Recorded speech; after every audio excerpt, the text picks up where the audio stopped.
Hi there, let's continue our study of A Song for a Winter's Night by Gordon Lightfoot. We're going to take a look in this video at the chorus. Pretty straightforward. We play it the same for chorus 1 and 2, even though there's some different lyrics. Chorus 3 gives us a little bit of a twist, a little coda at the end, which should be fun. Let's dive right in here. We're playing in the key of G, and the way we're going to play through the chorus typically is starting on that G chord, over to D7, just the way that the verse starts. However, this time we're going to go to the C chord and back over to D7. Those are the first two bars. Then we're going to go to the B minor chord, and I play the full bar chord here. As you can see, my bars on the 2nd fret. I use 2 fingers to help hold that down, and then my ring fingers on the 4th fret of G. You do not have to play that. You can get away quite nicely with the B minor 7 chord, which is just a bar across the 2nd fret if you're wanting to try your bar chords but can't add the other fingers yet. Or if you're like me, for the first several years of my guitar playing in particular, if you're boycotting bar chords, you can also play 4 fingers across that 2nd fret. Up to you.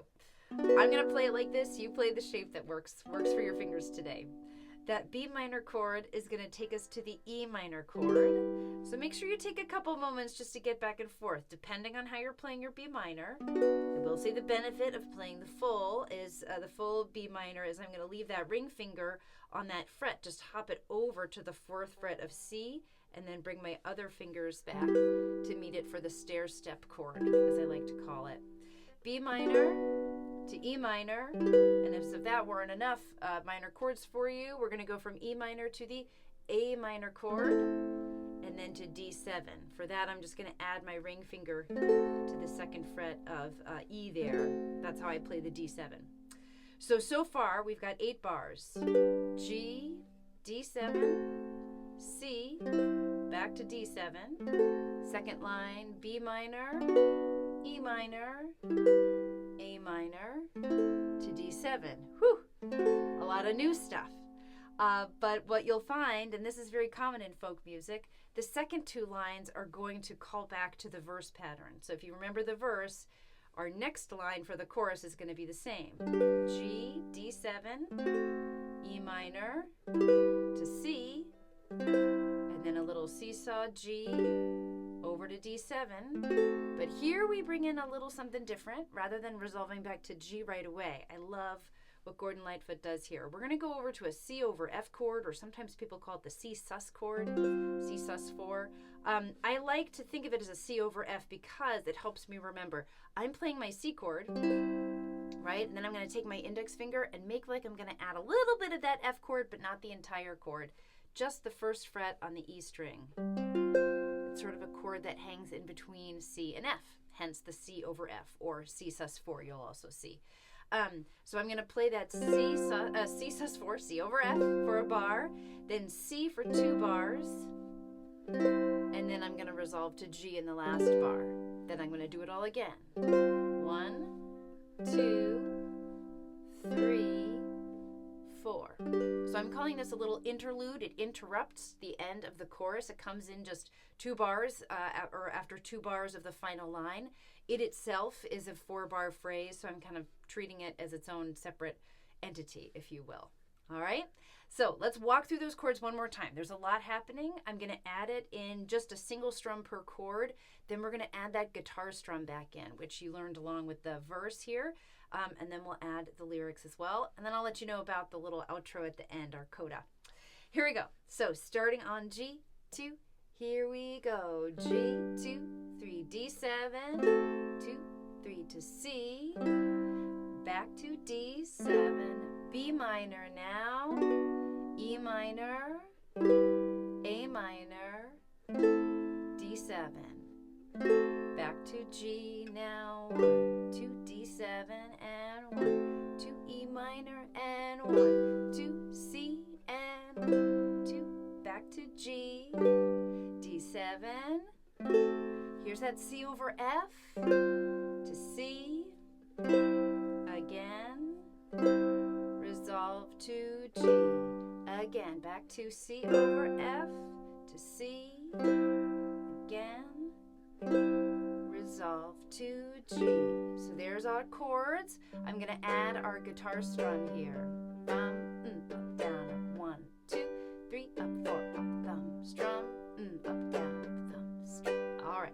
add this into the chords.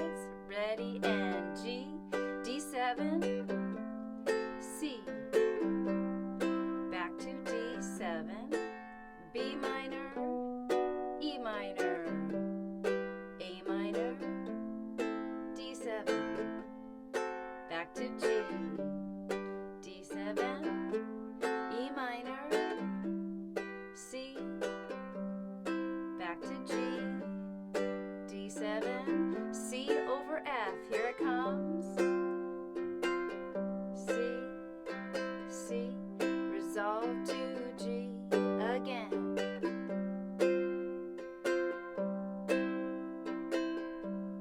and resolve to G.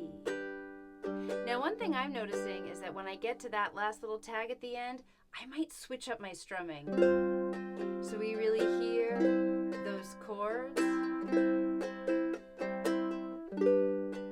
like almost to a calypso is what I want to do. You have permission to do that if you want. And then when you go back to it, back to the guitar strum. You can always have multiple strum patterns within a song. I might try a little of that. Let's go back and add the words once more to the chorus. Here we go. If I could only have you near to breathe a sigh or two, I would be happy just to hold the hands I love on this winter's night with you. Ooh, see how that's a little different?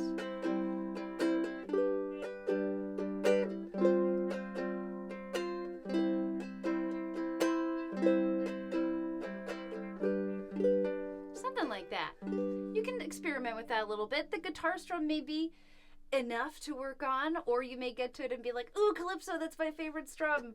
Please let me do that for a little bit before I go back to the guitar strum. This is where the fun of arranging a song or playing it on your own, it really comes to pass. You have a lot more agency than you think. So that's how I'm going to do it. I'm going to throw in a little calypso there at the end, but you do what feels good for you. Last thing before I leave you is the last chorus. We're going to play through it just the way that we did. However, there's going to be like a coda before the coda here. Coda meaning an opportunity to switch things around at the very end to extend and draw out the ending. In a way, he's sort of doing that at the end of the chorus with the C over F, and he's going to do it again on the very last chorus. When we get to the last two lines, I would be happy just to hold the hands I love, back to G, on this winter night. Instead of going to the C over F, we're going to go to the B7 chord with you to E minor. It's so juicy. It's really, it's worth it. Just stick with me here, all right? So the very last line, G for a bar, D7 for a bar. When I go to B7, I'm going to make that same stair step shape that we have for the E minor chord, what James Hill would call chord twins, right? We're going to go to the B7 chord first and then hop everything back or towards the ground one string to the E minor chord. And that's just 2 extra bars to throw in there. And then we repeat the last line again. G, D7, resolving now to the original coda, C over F, and then close that out at the very end of the song, doing that twice and ending on G. So here's a little bit of what that's going to sound like. I'll start it halfway through. I would be happy just to hold the hands I love on this winter night with you, and to be once again with you.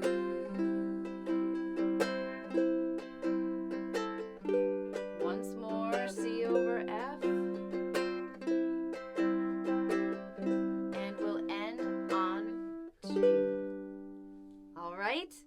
So just a little thing to watch out for after getting through the whole song. We got one little thing to throw at you. Really worth your time and effort, though. It's such a beautiful, beautiful song. So take a moment here, review what you need to, go back, keep working on that guitar strum. Look for the links to help you with that below. Keep working on the chord progression. Practice it on your own, kind of starting to put those layers together. And when you're ready, join me coming up next, the play along. See you there. Enjoy your practice.